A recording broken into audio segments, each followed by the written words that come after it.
तो आज हम बात करेंगे बोइंग के बारे में।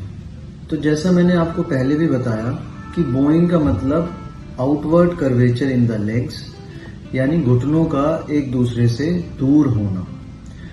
बोइंग के बहुत सारे कारण हैं, जिनमें से सबसे कॉमन रीजन है फिजियोलॉजिकल बोइंग या फिजियोलॉजिकल जीनू वारम, जो पहले 2 साल में देखने को मिल सकता है, from birth till 2 years.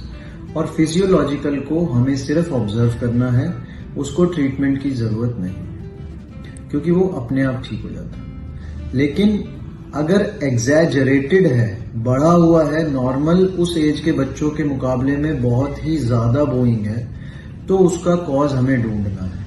Causes में सबसे कॉमन कॉज होता है विटामिन डी डेफिशिएंसी, यानी कि विटामिन डी का कम होना, या न्यूट्रिशनल रिकेट्स भी बोलते हैं, यानी शरीर में विटामिन डी की कमी का होना।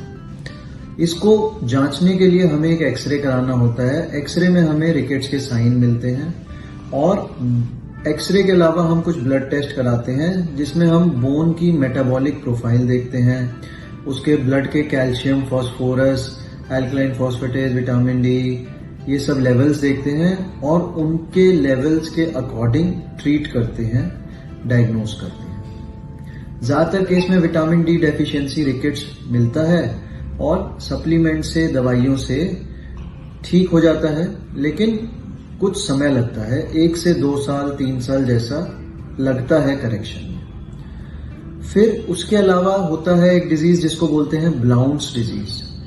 ये एक जेनेटिक डिसऑर्डर है, जिसमें बच्चे की जो लेग की बोन है उसकी एक ग्रोथ प्लेट डिफेक्टिव है, अंदर की साइड से ग्रोथ नहीं हो रही और बाहर से बढ़ती जा रही है, तो पैर मुड़ता जा रहा है। इस केस में हमें शुरुआत में स्प्लिंटिंग, उसको रोकने के लिए, और later on surgery in form of growth modulation या फिर करेक्टिव ऑस्टियोटमी की भी जरूरत पड़ सकती है, लेंथनिंग की भी जरूरत पड़ सकती है, और कई बार मल्टीपल सर्जरीज की भी जरूरत पड़ती है। तो ब्लाउंस डिजीज को रिकेट से डिफरेंशिएट करना बहुत जरूरी है। तीसरा कॉज आता है पोस्ट इन्फेक्टिव।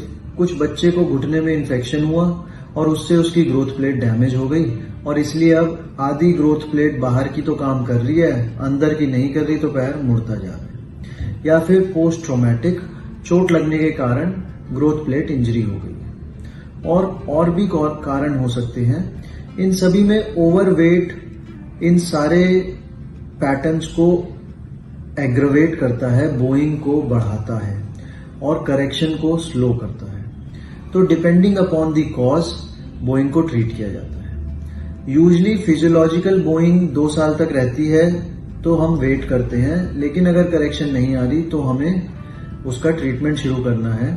अगर किसी को सीवियर बोइंग है 4 ईयर्स पे, तो हमें सर्जरी की भी मदद लेनी पड़ती है, या लेटर ऑन लाइफ कोई 10 साल 12 साल पे अगर बोइंग के साथ आता है, तो भी हमें सर्जिकली करेक्ट करना होता है।